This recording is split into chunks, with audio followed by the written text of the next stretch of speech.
নমস্কার বন্ধুরা, টেট সংক্রান্ত আজকের ভিডিওতে আপনাদের সঙ্গে শেয়ার করব মহারাষ্ট্রর যে টেট এক্সামিনেশন হয়েছিল সেখান থেকে কি গুরুত্বপূর্ণ তথ্য বা আপডেট উঠে আসছে। তার পাশাপাশি আপনাদের শেয়ার করব অন্ধ্রপ্রদেশ, গুজরাট, কেরালা এই সমস্ত রাজ্য কিন্তু সুপ্রিম কোর্টের যে টেট অর্ডার তারপরে নতুন করে টেট এক্সামিনেশনস নিয়েছে এবং যেখানে ইন সার্ভিস টিচাররাও কিন্তু অংশগ্রহণ করেছে। পশ্চিমবঙ্গের ক্ষেত্রে কি হতে চলেছে, পশ্চিমবঙ্গেও কি এই ধরনের টেট এক্সামিনেশনস হবে, হলে সেটি কবে হবে, সে সংক্রান্ত সমস্ত বিষয় নিয়ে কিন্তু আজকে আলোচনা করব। তো চলুন শুরু করা যাক আজকের ভিডিও।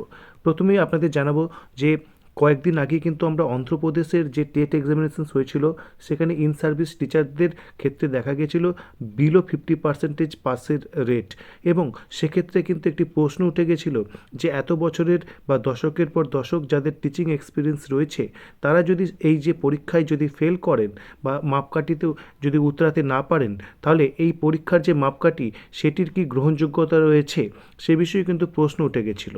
সেরকমই মহারাষ্ট্রের ক্ষেত্রেও কিন্তু আমরা দেখতে পাচ্ছি যে টেটের রেজাল্ট বেরিয়েছে, সেখানে ইন সার্ভিস টিচারদের বেশ কিছু পরিমাণে কিন্তু পাস করেছেন, কিন্তু কি উপায়ে তারা পাস করেছেন সেই সংক্রান্ত আপডেট কিন্তু আজকের এই ভিডিওতে আপনাদের সঙ্গে প্রথমেই শেয়ার করব। দেখুন, Maharashtra state exam council has declared the interim result of teachers eligibility test. এখানে বলছে রেকর্ড হাই রেজিস্ট্রেশন ছিল। ন্যাচারালি যেহেতু টেটের একটি জাজমেন্ট ছিল, তার পরিপ্রেক্ষিতে ইন সার্ভিস টিচাররা সবাই কিন্তু রেজিস্ট্রেশনস করেছিলেন এই পরীক্ষা দেওয়ার জন্য। এবং দেখুন এখানে many in service teachers have clear the TET in their first attempt. এখানে বলা হচ্ছে যে অনেকেই কিন্তু ফার্স্ট অ্যাটেম্পটেই ক্লিয়ার করেছে, সেই বিষয়টি বলা হচ্ছে। এরকমই একজন টিচারের বক্তব্য দেখুন, তারা কি এমফাসাইজ করেছেন কোন বিষয়ের উপরে, that the TET should focus more on applications oriented related কোশ্চেনের উপরে কিন্তু গুরুত্ব দেওয়ার কথা বলা হচ্ছে, পেডাগজির রিলেটেড কোশ্চেন্সের উপরে গুরুত্ব দেওয়ার কথা বলা হচ্ছে, instead of providing content for rote learning of facts with the years of experience in hand, teachers are able to easily solve questions which are applications oriented.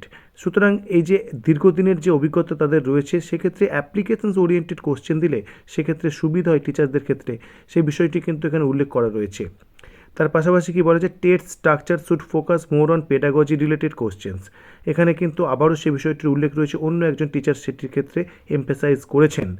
এখানে দেখুন আর কি বলা হচ্ছে, the council has officially not declared overall result statistics. সুতরাং result statistics যে actual কী সেটি জানা যাচ্ছে না, যদিও এটি interim result has crossed 8% compare to less than 5% in first 7 TET sessions. অর্থাৎ যে লাস্ট 7 বছরের যে টেট হয়েছে বা 7টি টেটের যে পার্সেন্টেজ সেখানে বিলো 5% পাসের রেট ছিল, কিন্তু এক্ষেত্রে 8% ক্রস করে গেছে এটি মনে করা হচ্ছে, যদিও কিন্তু অ্যাকচুয়াল যে স্ট্যাটিস্টিক্স সেটি কিন্তু এখনও প্রকাশ পায়নি। তার পাশাপাশি দেখুন এখানে নভেম্বরে এই পরীক্ষা হয়েছিল সেটি বলা হচ্ছিল, এবং 4.7 লক্ষ রেজিস্ট্রেশনস হয়েছিল, এবং এটি কিন্তু রেকর্ড হাই মহারাষ্ট্রের যখন শুরু হয়েছিল 2013-তে টেট এক্সামিনেশনস, তার পরিপ্রেক্ষিতে এবছরই কিন্তু সবচেয়ে বেশি রেজিস্ট্রেশন হয়েছিল, এবং অবশ্যই সুপ্রিম কোর্টের যে জাজমেন্ট এসেছিল তার পরিপ্রেক্ষিতে কিন্তু এই রেকর্ড হাই রেজিস্ট্রেশনস হয়েছিল।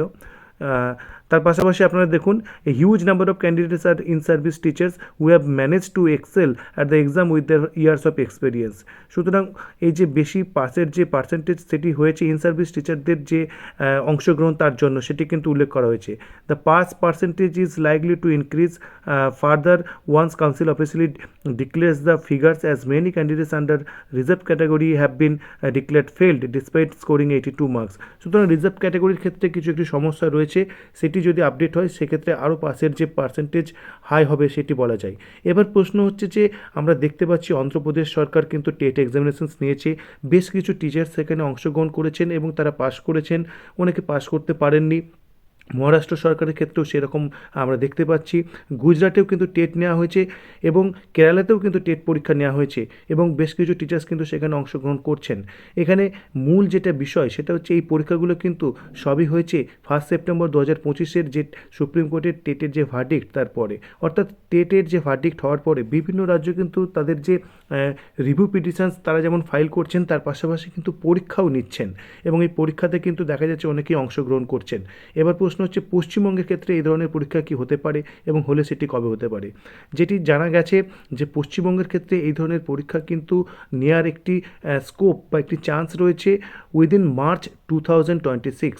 তাহলে মার্চ 2026-এর মধ্যে পশ্চিমবঙ্গের এই ধরনের কিন্তু টেট এক্সামিনেশনস একটি নেওয়ার কথা। যদিও বিষয়টি কিন্তু যে পেন্ডিং রয়েছে সুপ্রিম কোর্টের রিভিউ পিটিশনসের উপরে, এবং যে পার্লামেন্টের যে একটি ভূমিকা বা সরকারের যে একটি ভূমিকা যেখানে নাম চেয়ে পাঠানো হয়েছে, এই সমস্ত দিক কিন্তু দেখার জন্য সবাই অপেক্ষা করছেন। তার পাশাপাশি যেটি বলার, বেশ কিছু রাজ্য কিন্তু পাশাপাশি টেট পরীক্ষাও নিচ্ছে। পশ্চিমবঙ্গের ক্ষেত্রে এই ধরনের পরীক্ষা যদি মার্চ 2026-এর মধ্যে সত্যিই নেওয়া হয়, সেক্ষেত্রে কিন্তু প্রত্যেককেই কিন্তু সেই পরীক্ষায় অংশগ্রহণ করার একটি প্রয়োজনীয়তার জায়গায় কিন্তু থেকে যেতে পারে।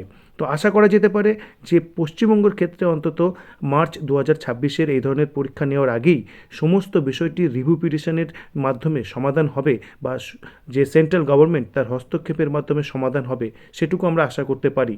তো ধন্যবাদ।